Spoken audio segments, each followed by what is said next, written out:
प्रदेश के लिहाज से हम इस बात पर अभी मैं तो कहूंगा निर्वाचन आयोग को उसको संज्ञान लेना चाहिए। तो क्या एग्जिट पोल के नतीजे बीजेपी के अनुमानों के मुताबिक हैं?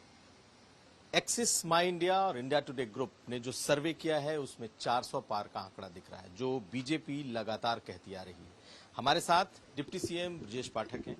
बहुत खुश होंगे आप, क्योंकि आप लोग जो कह रहे थे सर्वे भी यही दिखा रहा है। भारतीय जनता पार्टी तो प्रारंभ काल से ही लगातार इस बात को दोहरा रही है कि इस बार के चुनाव में एनडीए 400 पार करेगा, भारतीय जनता पार्टी 400 पार करेगी और जो आंकड़े आ रहे हैं लगभग उसी के पास हैं। लेकिन उत्तर प्रदेश के लिहाज से हम इस बात पर अभी कायम हैं कि हमारी सीटें 80 ही आएंगी। जब मतगणना शुरू होगी आप देखेंगे 11 से 12 के बीच में प्रचंड बहुमत के साथ एनडीए 80 के 80 सीटें उत्तर प्रदेश में जीतेगा। लेकिन इस बार तो जमीनी स्तर पर बहुत नाराजगी की बात की गई, बहुत जगह पर कांटे का मुकाबले की बात। इस प्रकार की बातें विपक्ष ने नैरेटिव सेट करने की कोशिश की, ये उन्हीं पर भारी पड़ा।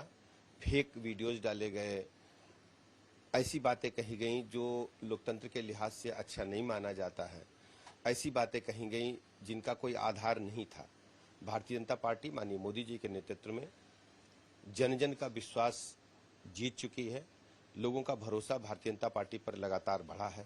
लोगों का मानना है कि मोदी जी एक ऐसे नेता हैं जो देश को विकसित भारत के संकल्प को पूरा करने का काम कर सकते हैं। लेकिन ये कहा जा रहा है कि जो सोशल मीडिया आप देख लें या फिर जमीन पर जो मुखर वोटर हैं, ये तमाम लोग ऐसे रहे जिन्होंने कहा कि उत्तर प्रदेश में इस बार बीजेपी के लिए आसान है। सोशल मीडिया को आप देखेंगे, सोशल मीडिया को जिस ढंग से कांग्रेस ने, मैं कह सकता हूं, फेक आईडी बना करके आगे किया है, मैं तो कहूंगा निर्वाचन आयोग को उसको संज्ञान लेना चाहिए।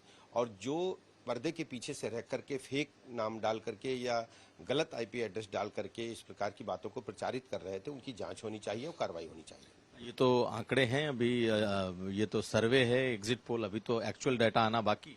मैं तो तैयार हूं, एक्चुअल मैं कह रहा हूं कि उत्तर प्रदेश में एनडीए गठबंधन भारतीय जनता पार्टी 80 में 80 सीट जीतेगी और देश में भारतीय जनता पार्टी गठबंधन 400 पार करेगा।